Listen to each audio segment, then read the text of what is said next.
Good morning, Poet fans. Welcome to another edition of our Alumni Feature Friday segment here on the Whittier College Sports Network, streaming live here on WCPoets.com. Today, I'm joined with Camryn Purdom, a volleyball setter from Moreno Valley, California. Camryn, thanks for hopping on with me today.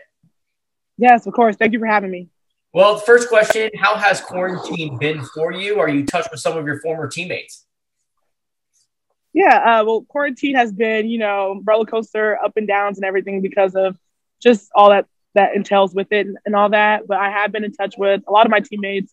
Fortunately, we've been able to still meet up and stay together safely and everything with masks and everything. But here and there, we meet up and just try and just stay in touch and all that. But I am texting a few of them and everything, Jasmine, Elena, Abby, a lot of them. So we've been trying just to stay in touch and everything.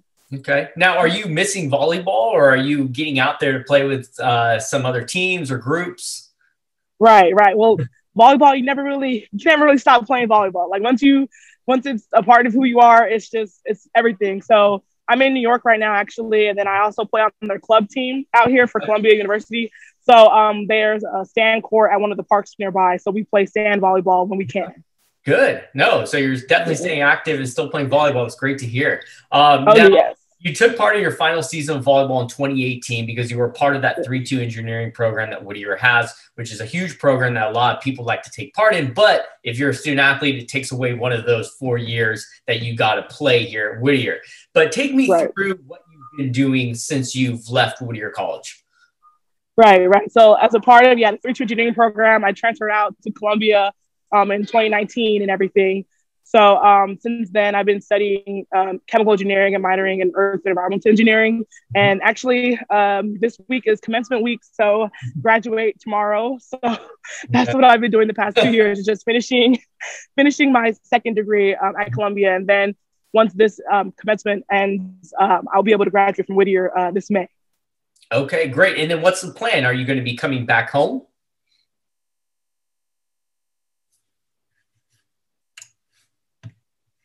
Will you be coming back home, Camryn? Yes, I will be coming back home. Fly out of New York, I believe, May 11th. So I'll be home in May before commencement. I think for Whittier is the 22nd, I believe. So okay. I'll be home right in time. Perfect. Okay, now you're from Moreno Valley, like we talked about. You attended Valley View High School. Why Whittier College? Well, it's just amazing how the story went. So I was getting recruited in my summer or the spring of my senior year, and then literally the last tournament that I played at with my club team, Chris was there, my coach Chris, and he scouted me out, and then I went on a visit, and I just enjoyed meeting the girls in the program at the time, and then the visit was just amazing. And then I wanted to make sure that I would be able to major in the engineering, what I wanted to do, and I looked and I saw that Whittier has a 3-2 engineering program. So I'm like, this is perfect. I can play volleyball at Whittier, major in chemistry, and then transfer out and do chemical engineering. So it just was perfect because I wanted to make sure I can get the best of both worlds, my volleyball collegiate career, and then also my education. Yeah. And how was it being a student athlete at a smaller school for you? I really enjoyed being a student athlete at a small school. I think it's just much more personable. I would say like the connections and everything, because you know all the other athletes. So you get to form those bonds with all the other sports teams at Whittier, and then like the school population, like the general body, they know you as well because you're in all their classes and everything. So just much more personable, and it's easier to get I feel like fans out to games and everything to support all of our games. So it was really nice, and all the training staff and everything was just really nice. Now, over your 3 years as a setter, you played in 80 matches, you totaled 144 kills, you hit .316 over a career, but the most impressive numbers came in the middle. You added 1,657 assists. You added average 5.77 assists per set with 103 aces, 740 digs, and 232.5 points. Do you ever look back at this career you've achieved and wish you played your final season? I know. Yeah. That it never really escapes me because I'm just like, wow, if I did all this in the 3 years, what would have happened in the 4th year? So I think it gnaws at the back of my mind. I will say that just what would have happened if I played my 4th year. But I am very content and satisfied I did do in my 3 years, that I feel like I did what I set out to do, I feel.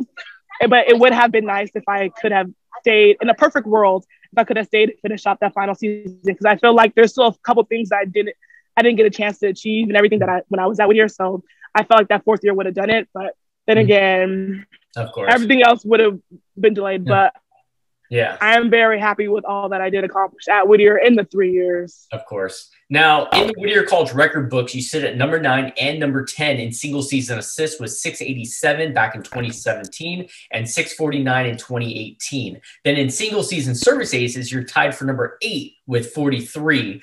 Huge accomplishments for you. You know, what do you credit the success to?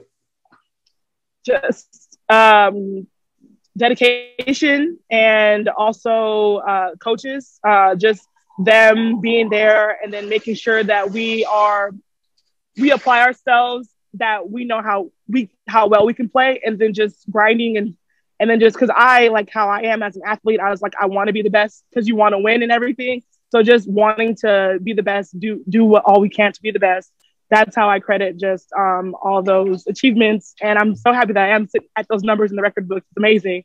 So yeah, so thank you so much to the Whittier coaching staff, because honestly, without them, none of this would have been possible. Now, are you missing those 3 days?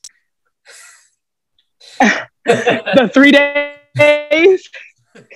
Ooh, not so much. I do miss the double days. The double days I can do, but the 3 days, oh. Yes, because it's just a lot of time that goes into being a student athlete. So it is nice to have that free time. But then again, I do miss the regimen and the structure of having lifts, practices, and then just staying on top of everything. I do miss that aspect. Of course. Now, at Whittier College, you were taking part in programming, clubs, academics, organizations. How did you balance all of it?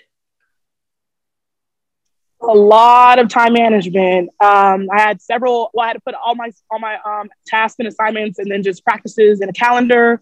I had to prioritize which was more time sensitive in order to get my assignments done, and make sure I was at the club meetings and everything outside of my practice times and my game times. So it's just all about just organizing my schedule, prioritizing what needs to get done, and making sure that, because volleyball already took off the 4-hour time blocks that they did every day. So then I had to make sure everything else I was able to get done outside of volleyball. So a lot of time management. Okay. Now, the last question I have for you, any words of advice for Whittier College athletes who are attending Whittier College, maybe to try and get them involved a little bit more? And then also for recruits who are looking at Whittier College and kind of on that fence of, should I attend? You know, what makes it good to attend a smaller school? Right. So yeah, for athletes that are currently at Whittier, I know that the past year and a half has been crazy and everything because of the pandemic, but still just stay on top of it, still do your trainings, do your workouts, still link up with your coaches and your via Zoom or however so, and your teammates. I know it's not the typical collegiate experience and everything, but once things clear up and are safe to do so and we start playing again, just make sure you take the time and you dedicate, and then you just always just put forth the effort. And because I know that we all want to win, we're all competitive. So just keep putting forth the effort in order to get those wins and keep putting Whittier on the map. And then for those that are looking to come to Whittier, I highly recommend playing sports at Whittier. It's been the 3 years that I had, although short, it was just amazing experience. I made lifelong friendships with my teammates, my coaches, and it's a nice school balance, I would say, like with volleyball and then or whatever sport you do play, you are able to really balance out your athletics and then your academics because of just how Whittier sets up everything. And I truly do recommend coming because you won't regret it at all. Okay, well, Camryn, that's all the time I have with you for today. I really appreciate the time you've cut into your schedule. I know you're busy. Continue staying safe out there. And again, congratulations on your graduation tomorrow. I'm really happy your family's able to come out to support you. And then hopefully we'll be able to see you out here at graduation at Whittier as well. Yes, looking forward to it. Thank you so much, Lance. It was great talking with you today.